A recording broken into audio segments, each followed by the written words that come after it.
보기도 하지만 어느 순간부터는 재밌어서 보는 거고 어떤 순간부터는 기분이 좋아서 보는 거죠. 아이고 당하는구나.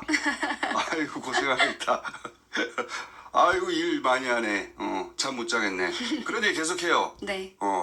그 워라밸 중요한데 고위공직자들은 당신들 때문에 나라가 돌아간 거니까 가로치고 잠잘 생각하지 마세요. 자, 그래서 이 실무자 문책을 덜어주라는 말을 문책 받을 두려움을 덜어주라고 말하거든요. 네. 그래서 적극 행정하도록 기관의 장인 당신들이 책임을 져라. 그렇게 말해야 실무자들이 자신 있게 적극적으로 일을 할 수가 있다. 그 말을 하는 거예요. 이 대통령이 기초단체장도 하고 과학단체장도 해보고 일선 공무원들과 엮여서 오랫동안 일을 해봤잖아요. 그래서 어떻게 일선 공무원들이 적극적으로 일할 수 있게 만들 수 있나 경험칙으로 아는 것이고 그 얘기를 하는데 이건 공직사회뿐만 아니라 듣다 보면은 어떤 조직이든 통용되는 원리거든요.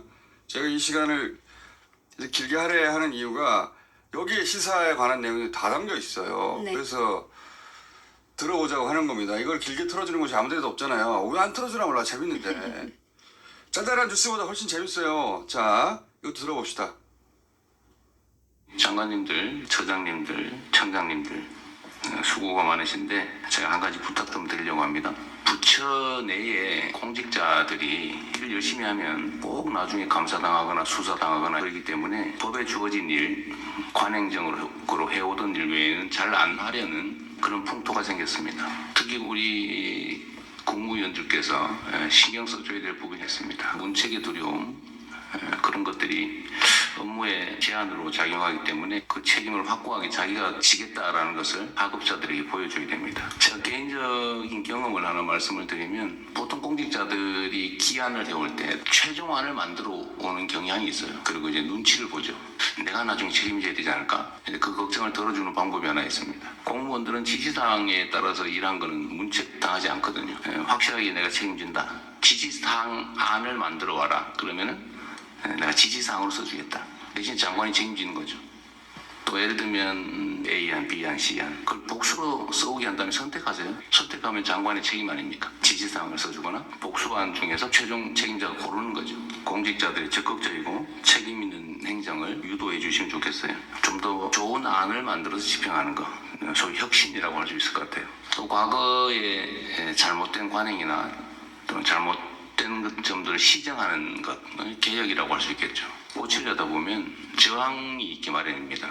이해관계가 엮여 있거나 관성이라고 하는 게 있잖아요. 또 은폐되어 있는 경우도 많아요. 잘못된 사안들을 좀 더 능동적이고 적극적으로 찾아내 주시면 좋겠습니다. 성과라고 하는 게 뭔가 큰 획기적인 한두 가지 행위로 고쳐지지가 않아요. 작은 것들을 모으면 성과가 되죠. 그럼 정성이 필요해요. 일상적으로 해오던 사람들은 그게 뭐가 문제인지 인식하기 어렵습니다. 그래서 장관이나 처장, 청장 이런 분들이 새로운 시각으로 사물을 볼 수가 있죠. 개혁적인 마인드, 능동적인 사고, 적극적인 행동 이런 게 정말로 중요합니다. 기관장이 내가 책임진다라는 점을 분명하게 밝혀서 공직자들이 자신감을 가지고 할 일을 할 수 있게 해주시기 바랍니다.